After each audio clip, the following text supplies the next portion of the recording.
அனைத்துலக உயிரோடை தமிழ் IELC தமிழ் உயிரோடை தமிழில் அன்பர்களே, உலக நகர்வுகள் வாரந்தோறும் இடம்பெறும் உலக நகர்வுகள் நிகழ்ச்சியில் பிரித்தானியாவிலிருந்து போரியல் ஆய்வாளர் அரசு அவர்கள் இணைந்து உலக நகர்வுகளை உயிரோடை தமிழ் உறவுகளுக்கு எடுத்து வரும் நிகழ்ச்சியாக இந்த நிகழ்ச்சி இடம்பெறுகின்றது. இங்கே கலையத்தில் போரியல் ஆய்வாளர் அரசு அவர்கள் இணைந்திருக்கின்ற வணக்கம் அரசு அவர்களே. வணக்கம் நாதனே. அனைத்துலக உயிரோடை தமிழ் உறவுகளுக்கு என்பது வணக்கம். இன்றைய உலக நகர்வுகள் நிகழ்ச்சியில் இஸ்ரேல் பாலஸ்தீனத்துக்கு இடையிலான போர் தொடர்பான விடயங்களை பார்க்கலாம். முக்கியமாக நான் பார்க்க விரும்புகின்ற விடயம் என்னவென்றால், இஸ்ரேலுடைய பிரதமர் பெஞ்சமின் நெட்டன்யாகு அவர்கள் சமீபத்தில் 2 பயணங்களை மேற்கொண்டிருந்தார். உங்களுக்கு தெரியும், அமெரிக்கா எவ்வாறு நெருக்கமாக இருக்கின்ற நிலைமைகள் தெரியும். டொனால்ட் ட்ரம்ப் அவர்கள் பதவியேற்ற பின்பு இது 2வது பயணமாக பெஞ்சமின் நெட்டன்யாகு அவர்களுடைய பயணம் அமைந்திருக்கின்றது.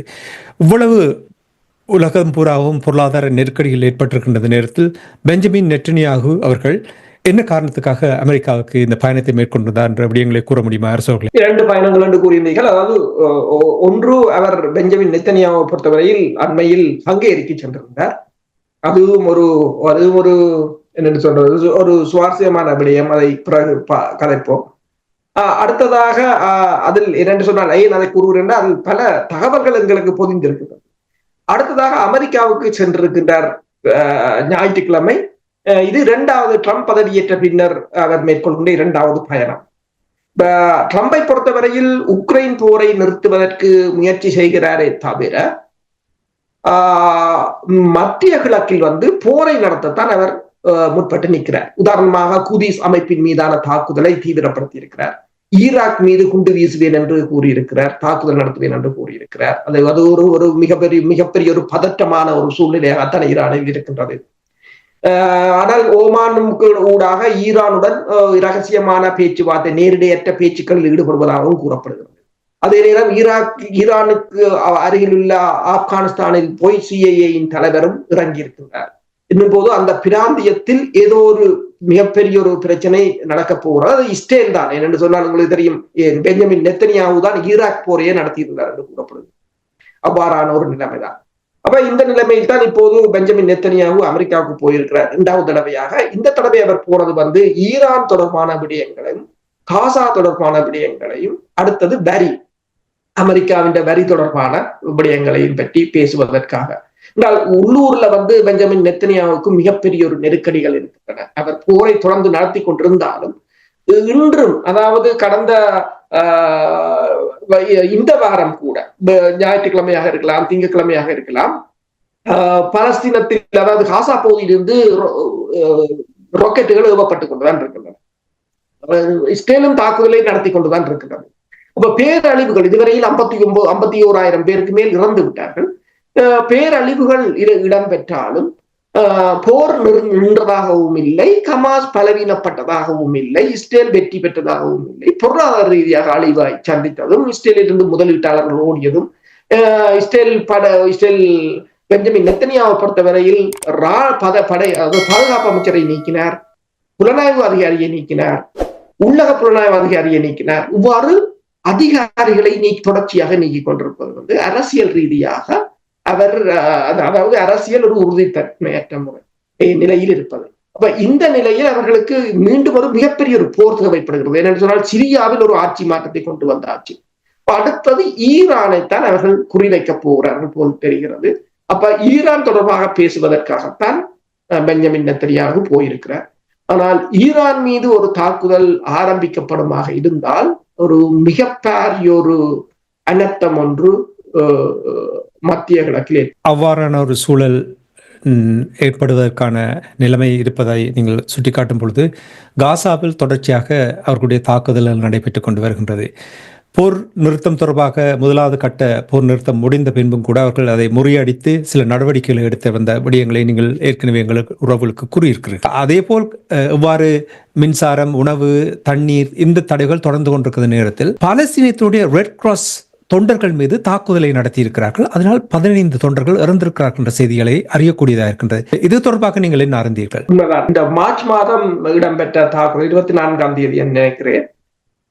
அதாவது நோயாளர் காவு வண்டிகளில் சென்றவர்கள் மீது ரஃபா பகுதியில் இருக்கின்ற காவலரனில் இருந்து நேரடியாக துப்பாக்கி பிரயோகம் மேற்கொள்ளப்பட்டிருக்கிறது. அதில் 15 பேர் இறந்திருக்கிறார்கள். இறந்தவர்களை இவர்கள் முதல் ஹமாஸ் உறுப்பினர்கள் என்று கூறினாலும் அவர்கள் இப்போது அதை உறுதிப்படுத்தி இருக்கிறார்கள். இறந்தவர்கள் அனைவரும் தொண்டு நிறுவன பணியாளர்கள், அதுவும் உதவிக்காக காயப்பட்டவர்களை எடுத்துச் செல்வதற்காக வந்தவர்கள் என்று கூறியிருக்கிறார்கள். அதாவது பலஸ்தீனியன் ரெட் கிராஸ் சொசைட்டி என்று சொல்றது PRCS அவர்கள் இப்போது இது தொடர்பாக அனைத்துலக விசாரணை ஒன்று தேவை. அதே சமயம் ஐக்கிய நாடுகள் சபையின் பாதுகாப்பு சபை இது தொடர்பில் இஸ்ரேலை தண்டிக்க வேண்டும் என்று கூறியிருக்கிறார்கள். இஸ்ரேல் இப்போது ஏற்றுக்கொள்கிறது, தாங்கள் தவறுதலாக தாக்குதல் நடத்தி விட்டோம் என்று கூறுகிறார்கள். ஆனால் உங்களுக்கு தெரியும், இஸ்ரேல்ல எந்த விதமான, அதாவது ஐக்கிய நாடுகள் சபையோ ICCயோ மனித உரிமைகள் ஆணைக்குழுவோ யாரும் இஸ்ரேல் மீது எந்த ஒரு நடவடிக்கையையும் எடுக்க முடியாத ஒரு நிலையில் தான் இருக்கிறார்கள். அது அவ்வாறான ஒரு சிஸ்டமும் இல்லை என்பதும் தெளிவானது ஒன்று. இதற்கு இது 2 விதமாக நீங்கள் இதை பார்க்கலாம். இலங்கையிலும் அவ்வாறுதான். இலங்கையை யாரும் தண்டிக்க முடியாது. இலங்கை அதிகாரிகள் எவ்வாறு சொல்கிறார்கள், எந்த ஒரு இராணுவ சிப்பாயும் யாரும் தண்டிக்க முடியாது. அதுதான் இலங்கையின் கொள்கை. அதேதான் இஸ்ரேலின் கொள்கையாக இருக்கின்றது. இப்ப இதே இதை நீங்க பாத்தீங்கன்னு சொன்னா 2006ஆம் ஆண்டு ஆகஸ்ட் மாதம் மூதூர்ல இந்த ஆக்ஷன் எகெயின்ஸ்ட் ஹங்கர் என்று சொல்றது பிரான்சின் நிறுவனம், அந்த நிறுவனத்துல பணியாற்றிய 17 பேரை அந்த கட்டிடத்துக்கு வைத்து சுட்டுக் கொண்டிருந்தார்கள் விசேட அதிரடிப்படையில். சாட்சியங்கள் எல்லாம் இருக்கின்றன இன்று வரையிலும். அதற்காக விசாரணை குழு கூட அமைக்கப்பட்டது. விசாரணை குழு காணாமல் போயிருக்கிறது. இன்று வரையிலும் அதற்கான தண்டனை வழங்கப்படவில்லை. 2006ஆம் ஆண்டு என்றால் யோசிச்சு பாருங்கள், இப்ப எத்தனை வருடம் என்று 16 20 வருடமாக போன்றது. அப்ப இதேதான் இலங்கை இஸ்ரேலுக்குமான ஒரு உதாரணமாக இருக்கின்றது. இப்ப அது மட்டுமில்ல, அதே நாள் ஊடகவியலாளர்கள் தங்கியிருந்த கூடாரமும் தாக்கப்பட்டு ஊடகவியலாளர்கள் அதாவது மீடியா சிண்டிகேட் என்ற அமைப்பு அது கூறியிருக்கின்றது, இதுவரையில் கிட்டத்தட்ட 210 ஊடகவியலாளர்கள் கொல்லப்பட்டிருக்கிறார்கள். ஆனால் அனைத்துலக ஊடகவியலாளர் சங்கமோ அல்லது இந்த RSF என்ற அமைப்போ அல்லது ஊடகம் தொடர்பாக இந்த மேற்குலக நாடுகள் என்ற அமைப்புகளோ இதுவரையில் ஒரு காத்திரமாக இதற்கான எதிர்வினையாற்றியதாக இல்லை. இப்போது பிரான்சின் அதிபர் எகிப்துல போய் நிற்கின்றார். அவர் ஜோர்டான் அதிபரையும் சந்திக்க போகிறார், ஜோர்டான் அரசரையும் சந்திக்க போவதாக கூறியிருக்கிறார். அவர் ஒன்றை கூறுகிறார், போர் நிறுத்தம் இஸ்ரேல் தன்னிச்சையாக மீறியது கண்டிக்கத்தக்கது என்று சொல்லியும், மீண்டும் போர் நிறுத்தத்துக்கு இஸ்ரேல் வர வேண்டும் என்று சொல்லியும், காசா பகுதியிலிருந்து 50 மைல்கள் தொலைவிலான அந்த காசாவுக்கு உதவிகள் கொண்டு செல்லப்படுகின்ற மனிதாபிமான பொருட்கள் வைத்திருக்கின்ற பகுதியையும் போய் பார்த்ததாக கூறப்படுகிறது. இவர்கள் இவ்வாறு கூறுகிறார்களே தவிர எந்த விதமான நடவடிக்கையை எடுத்ததாகவும் தெரியவில்லை. அதே சமயம் அவர் இன்னொன்றையும் கூறியிருக்கிறார், காசா பகுதியிலிருந்து மக்களை வெளியேற்றி வேறு இடங்களில் குடியமர்த்துவதற்கும் பிரான்ஸ் கடுமையாக எதிர்ப்பை மேற்கொள்ளும். ஆனால் பிரான்ஸ் தொடர்ச்சியாக ஏதோ ஒரு வகையில் இஸ்ரேலுக்கு உதவிகளை வழங்கி கொண்டுதான் இருக்கிறது. ஆனால் நெதர்லாந்தை பொறுத்தவரையில் நெதர்லாந்து பிரதமர் ஒன்றை கூறியிருக்கின்றார், இதுவரை காலம், அதாவது அவர்கள் கூறுகிறார்கள், தாங்கள் காசா போர் தொடங்கிய பிற்பாடு எந்த விதமான ஆயுதத்தையும் இஸ்ரேலுக்கு வழங்கவில்லை என்று. இப்போது டுயல் பர்பஸ் என்று சொல்றது, இப்ப ஆயுதங்களாகவும் பாவிக்கலாம், வெவ்வேறு பாவனைக்கும் அதை யூஸ் பண்ணலாம், அவ்வாறான பொருட்களையும் தாங்கள் தடை செய்திருக்கிறோம் என்று கூறியிருக்கிறார்கள். ஆனால் இப்ப இந்த அனைத்துலக சமூகத்தை பொறுத்தவரையில் அவர்கள் தான் இதில் காத்திரமான, அதாவது ஜனநாயகம் என்று பேசியவர்கள், மனித உரிமைகள் என்று பேசியவர்கள், ஊடக சுதந்திரம் தொடர்பாக பேசியவர்கள், சிறுவர் அமைப்புகள் என்று அங்கு நீங்கள் விடுதலை புலிகள் இந்த காலத்தில் பார்க்கலாம், பேர்சர்டிபிகேட்டை கூட புத கண்ணாடி வச்சு பார்த்தாங்க. இவர்களுக்கு 15 வயசா 16 வயசா.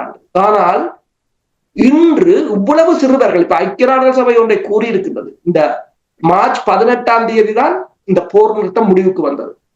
அன்றே இஸ்ரேல் ஆரம்பித்து விட்டது தாக்குதல். அப்ப இன்று 8ஆம் தேதி ஏப்ரல், இதற்கிடையில் கிட்டத்தட்ட 3 கிழமைக்கு 100க்கும் மேற்பட்ட சிறுவர்கள் கொல்லப்பட்டிருக்கிறார்கள் என்று சொன்னால் ஒரு கிழமைக்கு சராசரி 30 சிறுவர்கள் அங்கு கொல்லப்படுகிறார்கள். நீங்கள் கூறுகின்ற ஒவ்வொரு விடயங்களையும் பார்க்கும் பொழுது அரசோர்களே, இலங்கை தீவில் தமிழர்களுக்கு எதிராக நடந்த இனப்படுகொலையின் ஒரு அச்சு அடித்தது போல் பார்க்கக்கூடியார்கள். குழந்தைகளை திட்டமிட்டு கொண்டார்கள், பெண்களை திட்டமிட்டு கொண்டார்கள், அவர்களுடைய கருவறையில் இருந்த பிள்ளைகளை கூட அழித்த செய்திகள் கேட்கிறோம். இப்பொழுது அந்த தொண்டு நிறுவனத்தை எவ்வாறு தாக்குதல் செய்தார்கள் என்று கூறுகிறார்கள். வைத்தியசாலை மீது குண்டு தாக்குதலை வைத்தார்கள், தேவாலயங்கள் மீது குண்டு தாக்குதலை நடத்தினார்கள், வைத்தியசாலை மீது குண்டு தாக்குதலை அதாவது ஒரு ப்ளூ பிரிண்ட் அச்சடித்தது போல் இலங்கை தீவில் நடந்த அவ்வளவும் இப்பொழுது காசாவில் நடக்கின்றது. இது ஒரு பரிசோதனை களமாக தமிழர்களுடைய தாயகத்தில் இந்த விடயங்கள் நடந்திருக்கின்றது. அது இப்பொழுது இங்கே இஸ்ரேலால் நடத்தப்படுகின்றது. நீங்கள் கூறுவதை வைத்து நான் கூட்டி கழித்து பார்க்கும் பொழுது அவ்வாறு தான் நான் பார்க்கிறேன். இதை பார்த்து கொண்டிருக்கிறார்களே, அதான் நீங்கள் கூறியது போல் இந்த மனித நேயம், மனிதாபிமானம் இவையெல்லாம் பேசியவர்கள், வகுப்பறை எடுத்தவர்கள் இதை பார்த்து கொண்டிருப்பதும், அதான் தங்களுக்கு ஒரு நியாயம் மற்றவர்களுக்கு ஒரு நியாயம் என்று, தங்களோடு சேர்ந்து செயற்படுபவர்களுக்கு ஒரு நியாயம் என்ற விதத்தில் தான் இருக்கின்றது. சரி, இது இந்த நிலையில் இருக்கும் பொழுது நான் இப்போ குழந்தைகளுக்கு தொடர்பாக கூறும் பொழுது மார்ச் 18 இந்த போர் நிறுத்தம் முடிவுக்கு வந்த பின்பு அங்கே குழந்தைகளும் கூட இறந்திருக்கிறார்கள், பெண்களும் இறந்திருக்கிறார்கள். அது தொடர்பாக கூறுவீர்களா? உண்மைதான். மார்ச் 18 பிறகு தொடர்ச்சியாக குண்டு தாக்குதலை நடத்தி கொண்டிருக்கிறார்கள். எல்லாம், அதாவது அங்கு கட்டிடங்கள் என்பது மிகவும் ஒரு 10% தான் இருக்கின்றது, எல்லாம் அழிக்கப்பட்டது. டென்ட்டுகள் இருப்பவர்கள், அதாவது தற்காலிக கூடாரங்கள் இருப்பவர்கள் மீது கூட தாக்குதல்கள் நடத்தப்படுகின்றது. வைத்தியசாலைகள் 34 வைத்தியசாலைகள் அழிக்கப்பட்டாலும் எஞ்சி இருக்கிற வைத்தியசாலைகளாக இருக்கலாம், சுகாதார நிலையங்களாக இருக்கலாம், அனைத்தும் தாக்கி அழிக்கப்படுகிறது. ஆனால் இதை என்னென்று சொன்னால், இப்ப நீங்கள் பார்க்கலாம், காசாவை பொறுத்தவரையில் கிட்டத்தட்ட 50% மாணவர்கள் 20 வயதுக்கு 18 வயதுக்கு குறைந்தவர்கள், இளம் பிள்ளைகள். அப்ப அங்கு எங்கு குண்டு விழுந்தாலும் அதில் சிறுவர்கள் இறப்பதும் பெண்கள் இறப்பதும் தான் அதிகமாக இருக்கு. ஹமாஸை பொறுத்தவரையில் ஹமாஸின் தலைவர்கள் இழந்தாலும் இதுவரையில் அவர்களுடைய பலம் குறைந்ததாக பெருமளவில் இல்லை. ஏனென்று சொன்னால் தற்போதும் இஸ்ரேல் மீது அவர்கள் ஏவுகணை தாக்குதலை நடத்தி கொண்டுதான் இருக்கிறார்கள். இது வேண்டுமென்றே இஸ்ரேல் திட்டமிட்டு இந்த மக்களை ஒரு இனப்படுகொலை செய்வதாகத்தான் பார்க்கப்படுகிறது. அமைச்சர்களும் அவ்வாறுதான் கூறுகிறார்கள். அங்குள்ள அத்தனை இளைஞர்களையும் அழியுங்கள் என்றுதான் கூறுகிறார்கள். பெண்களாக இருந்தாலும் சரி, சிறுவர்களாக இருந்தாலும் சரி, எல்லோரையும் அழியுங்கள் என்றுதான் கூறுகிறார்கள். மேற்கு கரையையும் அவ்வாறுதான் நடத்துகிறார்கள். ஆனால் இதே சமயம் நான் இப்ப முன்னர் கூறியது ஒன்றை கூறுகிறேன் என்றால், ஹங்கேரிக்கு போயிருந்தார் இஸ்ரேலிய பிரதமர். அதொரு அந்த ஸ்டோரி அதாவது ஹங்கேரி தான் அவரை அழைத்திருந்தது. ஹங்கேரி இதில் ஏன் இதை செய்கிறது என்று சொன்னால், ஹங்கேரி இந்த உலகத்துக்கு ஒரு பாடத்தை சொல்ல வருகிறது. ஏனென்று சொன்னால், ரஷ்ய அதிபர் மீதும் பிடிபிராந்து போடப்பட்டிருக்கிறது. ரஷ்யாவோட ஹங்கேரி மிகவும் ஒரு தோழமையான நாடு. இதுவரையில் ஐரோப்பாவை எதிர்த்து நிற்கிறது ரஷ்யாவுக்கான ஹங்கேரியும் ஸ்லோவாக்கியாவும் தான். அப்ப ஹங்கேரி இந்த ரஷ்ய அதிபர் மீதான இந்த ஐசிசி தடை போலியானது என்பதை காட்டுவதற்கு தான் இந்த முயற்சியை எடுத்திருக்கு. அப்ப ஹங்கேரி ஐசிசியில உறுப்புரிமை உள்ள நாடு. அப்ப அங்கு போனால் அவரை கைது செய்து ஒப்படைக்க வேண்டும். அப்ப ஐசிசி சொல்லி இருந்தது, பெஞ்சமின் நெத்தன்யாஹு வந்தால் நீங்கள் கைது செய்து எங்களிடம் ஒப்படைக்க வேண்டும். ஆனால் ஹங்கேரி அதனை செய்யவில்லை. ஹங்கேரி அதற்கு மாற்றீடாக என்ன செய்தது என்று சொன்னால், நான் ஐசிசியிலிருந்து வெளியேறுகிறேன். அவர்கள் கொடுத்து விட்டார்கள், நாங்கள் வெளியேறினால் அந்த கட்டுப்பாட்டுக்கு பெற மாட்டோம். தென்னாப்பிரிக்கா, புட்டின் தென்னாப்பிரிக்காவுக்கு போக வேண்டிய நிலைமை வந்த போது பிரிக்ஸுக்கு தென்னாப்பிரிக்கா வெளியேறுவதாகத்தான் சொன்னது. ஆனால் வெளியேறவில்லை. பிறகு புட்டின் போகவில்லை. ஆனால் ஹங்கேரி அதனை செய்து விட்டது, வெளியேறுகிறேன். அப்ப ஐசிசி சொல்லி இருக்கிறது, வெளியேறுறான்னு இப்ப சொன்னாலும் நீங்கள் 1 வருஷம் எடுக்கும். இப்ப நீங்கள் இப்ப லெட்டர் தந்தாலும் அது 1 வருஷத்துக்கு பின்னர் தான் நீங்கள் உத்தியோகபூர்வமாக வெளியேறுவீர்கள். ஆனால் இப்ப நீங்கள் எங்கள் கட்டுப்பாட்டுகள் இருக்கிறபடியால் கைது செய்ய வேண்டும் என்று சொல்லி, ஆனால் ஹங்கேரி அதை பொருட்டாக மதிக்கக்கூடிய இல்லை.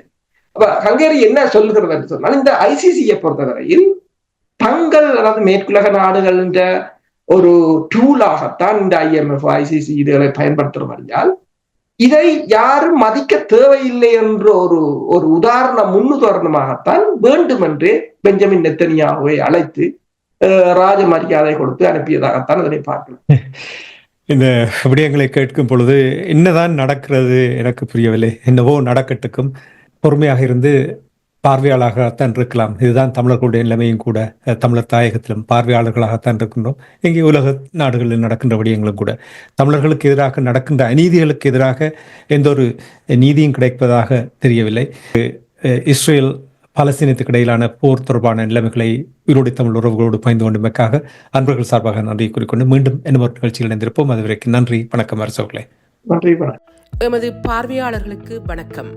மக்களின் குரலாய் ஓங்கி ஒலிக்கும் இலக்கு மின்னிதழ் மற்றும் உயிரோடை தமிழ் வானொலி ஆகிய இவ்விரு ஊடகங்களும் உங்களைப் போன்ற எமது நேயர்கள் நண்பர்களின் ஆதரவிலேயே இயங்கி வருகின்றன. மிக குறைந்த வளங்களுடன் பல இடர்கள் மற்றும் தடைகளை தாண்டி பயணிக்கும் எமது ஊடகங்களின் பணிகள் மேலும் வளர உங்களால் முடிந்த நிதி உதவியை வழங்கி இன்னும் காத்திரமான செயற்பாடுகளை முன்னெடுக்க உதவுமாறு மிகவும் பணிவன்புடன் வேண்டி நிற்கின்றோம். உங்கள் பங்களிப்பு உங்களின் உரிமை குரலாய் ஓங்கி ஒலிக்கும். நன்றி.